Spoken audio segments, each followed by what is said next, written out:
noite, meus amigos. Meu nome é Marli Rocha e eu sou colaboradora do Centro Espírita Zil da Gama e do Seara do Mestre. E estou aqui hoje para conversar sobre os minutos do Evangelho. E o nosso trecho de hoje para refletirmos é o capítulo 25, que diz: Buscai e achareis. Vamos começar? Então, lá em Mateus, está escrito assim: Pedir e se vos dará, buscai e achareis. Batei e a porta se vos abrirá. Porquanto quem pede recebe, quem procura acha, e aquele que bate, a porta abrir-se-á. Legal, né? Só que quando a gente lê esse trecho e quando a gente pensa, especialmente nessa parte, né, de buscai e achareis, do que é que nós estamos falando? O que nós buscamos? Para que nós buscamos? Existe um ditado, né, que dizia assim, que quando os deuses querem nos punir, eles atendem os nossos desejos. Vocês já ouviram esse ditado? Então, né? Por quê? Porque quando nós somos movidos pelos nossos desejos, quando nós não nos conhecemos o suficiente para entender se esses desejos que temos devem ou não ser atendidos, frequentemente nos perdemos. Frequentemente. Voltando à nossa frase: buscai e achareis. O que estamos buscando nesta vida? O que queremos achar? Sucesso? Saúde? Amor? Também. Mas o que é realmente importante? E olha que coisa interessante. Quando Jesus diz buscai e achareis, ele não está falando daquilo que a gente acha que deve buscar, mas daquilo que está em uma outra frase que ele diz: onde estiver teu coração, aí estará o teu tesouro. Então, nós buscaremos o que o nosso coração desejar. E para que a gente possa entender isso, é preciso que a gente entenda o nosso coração. Entenda o que ele está buscando de verdade. Porque os desejos são movimentados pelo que desejamos na realidade, no fundo da nossa alma, e não pelo que diz a nossa boca. Então, se alguém me pergunta, o que você está buscando dentro da doutrina espírita, por exemplo? A minha resposta aqui pode ser: eu estou buscando esclarecimento, eu estou buscando uma compreensão melhor da vida, eu estou buscando servir ao Cristo. Todas essas respostas são válidas. Todas essas respostas são boas. Mas de verdade mesmo, dentro do meu coração, pode ser que eu esteja buscando a doutrina espírita para fugir dos meus problemas? Pode ser que eu esteja buscando a doutrina espírita na esperança de que, se eu trabalhar o suficiente, se eu me dedicar o suficiente a uma religião, eu vou ter o meu cantinho garantido, né? Na colônia espiritual, no nosso lar, quem sabe? Pode ser que dentro do meu coração eu diga todas as palavras certas, mas que dentro do meu coração eu não sinta nada. E eu só esteja na doutrina espírita porque eu estou, que eu só faço tudo o que eu faço por fazer. Então, o que eu encontrarei? O vazio, a frustração, do lado de cá e do lado de lá. É verdade? Quando fala em busca, é importante que a gente entenda que buscar é um verbo de ação. Então, quando a gente busca, a gente tem que se movimentar em direção àquilo que a gente busca. E para isso a gente tem que ter algumas condições. A primeira delas é ter clareza, né? Lá no livro Alice no País das Maravilhas, tem uma passagem muito interessante que o gato pergunta, que a Alice diz para o gato que está perdida, né? E aí ele pergunta: para onde queres ir? Ah, não sei. Então, qualquer lugar serve. Então, a primeira pergunta que nós devemos ter clareza é: para onde queremos ir? O que estamos buscando? A outra questão que temos que considerar é olhar para as nossas sombras. Sabe, quando a gente ignora as nossas sombras, elas mandam na gente, em vez de a gente conseguir dominá-las. Todos nós, sem exceção, que estamos nesse planeta, temos sombras e sombras espessas. E vamos pensar na sombra realmente, né? A sombra, primeiro, ela precisa de uma luz para que ela exista. Se não existir luz, não tem sombra, só escuridão. Segundo, o que acontece quando eu me afasto da luz? A sombra aumenta e se amplia, não é verdade?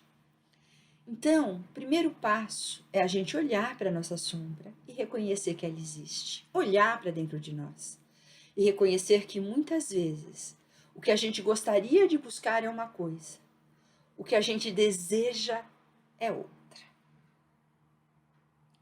O terceiro passo nesta busca é compreender o valor das coisas. Numa outra passagem interessante de Francisco de Assis, né? O povereto, aquele que se desprendeu de tudo que era material. Num encontro com Deus, conforme ele entende, né, naquela época, Deus pergunta a ele: Francisco, Francisco, o que é melhor, servir ao rico e ao senhor, ou ao empregado e ao pobre? E Francisco, como todos nós, responde: servir ao rico e ao senhor, obviamente. E Deus então lhe pergunta: mas então, Francisco, por que desprezas a riqueza de Deus para buscar a pobreza dos homens? E essa pergunta é uma pergunta que nós devemos fazer, sempre para nós. Estamos realmente servindo a quem? E vamos combinar, gente, vamos combinar que nós estamos muito longe de Francisco de Assis, muito longe de Buda, muito longe de Chico Xavier, de Bezerra de Menezes e de tantos outros espíritos iluminados. Vamos combinar que ainda buscamos o gozo dos sentidos materiais. Fato, necessidade. Mas, entretanto, quando a gente olha a história da humanidade, a gente percebe com mais clareza que, apesar de ainda estarmos distantes dessas pessoas que eu falei, nós conseguimos fazer uma evolução. O homem primitivo, a busca dele era única e exclusivamente para as questões de sobrevivência. O abrigo, o alimento, a segurança. Aos poucos, essa busca vai se ampliando. Aí eles começam, a humanidade como um todo, começa a perceber o sagrado em todas as suas formas. E ainda aí, o que buscamos? As primeiras orações dos homens não foram para a iluminação interior, para a paz do mundo, coisa que o valha. As primeiras orações dos homens foram para a chuva, foram para evitar os grandes desastres da vida deles, foi para terem uma boa casa, foi para terem boa saúde. A primeira experiência do homem com o sagrado também. Incapazes que somos de imaginar a Deus, incapazes que somos de nos elevar a Ele, baixamos Deus até nós. E assim é que em muitas culturas, Deus sempre é representado em formas de pessoas, de animais, de plantas, de elementos da natureza. E hoje nós sabemos, né? Então, buscar a Deus para um homem da pré-história, da Idade das Cavernas, o que significava? Fazer um ritual, fazer um sacrifício, temer, obedecer. Para Jesus, quando Jesus nos apresenta um Deus diferente, um Deus que mesmo nessa parábola que eu li agora, continuando, ele fala: que pai é este que daria pedra ao filho que pede pão? Ou uma serpente ao filho que pede peixe? E se vocês que são maus fazem isso, Deus que não fará por vós. Então, quando Jesus nos apresenta Deus como Pai amoroso que é, ele dá um novo sentido a essa busca. Porque esse Deus que nós buscamos já não é mais um Deus que vai cuidar só das coisas materiais, mas é um Deus também que cuida do nosso espírito, da nossa alma, que alimenta o nosso ser espiritual. E hoje, que a doutrina espírita nos revela a eternidade da existência. Que sentido faz eu comprometer os meus princípios morais e religiosos pelos bens materiais? Porque o que a gente busca é aquilo que a gente acha. Então, se para mim a coisa mais importante do mundo que eu estou buscando a qualquer custo é o sucesso financeiro, e se eu não tenho a minha régua moral, os ensinamentos do Cristo ou de outra religião para me auxiliar, qual é o risco que eu corro? É esse mesmo. O risco de colocar o dinheiro acima de tudo, acima das pessoas, acima do que é certo, acima do que é errado. E aí se abre várias possibilidades no mundo para eu ficar rica, não é verdade? Eu, por exemplo, sou uma funcionária pública, trabalho numa empresa pública. Tem um jeito fácil de ficar rico, não tem? Não tem almoço de graça, não é? Se eu sou um médico e meu maior interesse é ficar rico, também é muito fácil eu ficar rico, não é? Se é isso que eu busco, é isso que eu vou conseguir. Mas, se eu busco o prazer, o meu bem-estar, também vou ter um comportamento completamente egoísta em relação a todos. Porque até em relação à dor, olha que interessante, qual dor é maior que todas e que precisa ser resolvida? Isso? A sua? A da humanidade? A minha. Óbvio, né? Então perceba como é importante a gente ter consciência dessa nossa caminhada, do que nos mobiliza de verdade. Não o que a gente diz que nos mobiliza, mas o que mobiliza de verdade mesmo o nosso coração, a nossa alma, o nosso ser, né? Agora, nós temos uma oportunidade que Cristo nos deu, uma oportunidade que a doutrina espírita ampliou. A oportunidade de buscar algo que vale muito mais do que os tesouros da terra. A oportunidade de buscar a nós mesmos e a Deus. Isso significa que eu vou ter que abrir mão de todas as questões materiais? Não. Mas isso significa que as questões materiais ficam subordinadas às questões espirituais.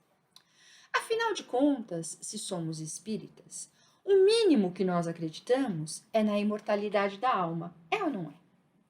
O mínimo que nós acreditamos é que todas as minhas ações, elas vão repercutir no universo que nos cerca e na minha vida. Então, se nós já sabemos disso, o nosso horizonte tem que se ampliar. E quando o nosso horizonte se amplia, a nossa busca também. E o interessante da busca, seja ela qual for, é que ela nunca é saciada. Porque a gente acha, a gente chega. Mas quando a gente chega, imediatamente se descortina uma possibilidade mais ampla. Mais um degrau a gente subiu e tem mais um degrau lá para a gente subir. E, gente, é tão bom quando a gente descobre que essa busca pode ser alimentada por coisas mais elevadas do que a matéria, simplesmente. Então, quando perguntamos para nós, o que buscamos? Vamos olhar para nós com sinceridade, com lealdade. E vamos reconhecer para onde estamos indo de verdade. Porque senão, que nem Alice no País das Maravilhas, não faz qualquer diferença para onde a gente vai. Porque a gente não sabe onde a gente quer chegar. E onde a gente quer chegar? Ah, eu quero chegar na felicidade. Ah, eu quero chegar no mundo de regeneração. Bem, mas será que nós estaríamos prontos para viver no mundo de regeneração, onde não há mais ódio, raiva, ciúme? Será? Será que nós nos enquadraríamos nesse mundo? Olha, gente, eu vou dizer para vocês eu não sei. Mas para mim, que tenho dificuldade ainda, por exemplo, quando a gente vai para um país diferente do nosso, que as regras são muito diferentes, a gente tem muita dificuldade de cumprir aquelas regras, porque para a gente elas não fazem sentido, não é assim? Imagina um país onde você não possa pensar mal de ninguém. Aí, ui. Estamos preparados? Então, esse buscar, ele é uma construção do dia a dia nosso, à medida que novos horizontes se descortinam, à medida em que novos conhecimentos nos são dados, à medida em que o nosso coração sente o chamado do amor e do bem. Nós vamos caminhando e nos transformando. Há não muito tempo atrás, estávamos nas cavernas e a nossa busca não passava de condições melhores de sobrevivência. Agora, nós já temos consciência e podemos buscar tantas coisas dentro dos ensinos do Cristo. Mas, acima de tudo, temos a obrigação de buscar a nós mesmos. E de buscar a nós mesmos no sentido mais profundo. Naquilo que os psicólogos, especialmente nossa querida Joana de Ângeles, chama de self. No nosso eu superior. Naquela parte de nós que se conecta com o sagrado. E hoje nós já reconhecemos que o sagrado está além das nossas percepções físicas. E nós reconhecemos algo mais importante ainda, que nós fazemos parte desse sagrado, que nós somos um com Deus e com Cristo, e que a nossa caminhada não cessa quando encontramos aquilo que buscamos. Pelo contrário, quando encontramos algo, este encontrar nos estimula a buscar algo ainda mais difícil. É uma jornada de desafios? Ora, claro que é. Por isso, o verbo buscar, como eu falei, implica em ação. Se a gente não sai do lugar, o que acontece na nossa vida, gente? Nada. Cá entre nós, a melhor coisa que aconteceu para Adão e Eva, sabe qual foi? Serem expulsos do paraíso. Porque quando eles estavam no paraíso, protegidos, sem nada, com tudo na mão, podiam ficar séculos lá e não iam crescer. Mas, quando eles foram expulsos do paraíso e tiveram que traçar seus próprios caminhos pela dor, pelo trabalho, aí sim a humanidade surgiu, cresceu e floresceu. E nós que aqui estamos, nós que já encontramos nas lições do Cristo, na doutrina espírita, grandes revelações do que nos aguarda no futuro, nós que já sabemos que somos protótipos de anjos, futuros co-criadores de mundos, nós que já nos reconhecemos espíritos divinos criados por Deus, temos que ampliar as nossas buscas, olhar as nossas sombras, reconhecer para onde elas estão nos levando, tomar os nossos destinos na mão, alimentar o nosso coração. E aí poderemos responder ao Cristo esta pergunta: o que buscais? O que eu busco? O que você busca? O que o Cristo buscou? E aí sim, vamos em busca dessa busca interminável pela evolução, pelo crescimento, pelo progresso, com tudo que ela tem de bom, com tudo que ela tem de ruim, e que nos transformará, passo a passo, em seres melhores, em seres espirituais capazes de compartilhar verdadeiramente do amor e da felicidade que não são inativos, do trabalho do Cristo, que trabalha sem cessar. Então, meus amigos, o meu convite desta noite era para nós refletirmos nisto. O que você, o que nós, enquanto humanidade, estamos de fato buscando? E se essa busca estiver desalinhada com aquilo que sabemos, está na hora de a gente rever nossos rumos, alimentar o nosso coração, a nossa mente, conhecer a si mesmo, aceitar a si mesmo, aceitar ao outro e, acima de tudo, amar. Amar na medida das nossas possibilidades, porque somos amados muito além de qualquer possibilidade que conseguimos imaginar. Então, meus queridos amigos, um abraço muito apertado em todos vocês. Fiquem com Deus. Espero vocês. Até breve. E mais uma vez quero agradecer a Uzi Santo Amaro por esse lindo trabalho que tem realizado. Beijos, meus amigos da Uzi. Até mais.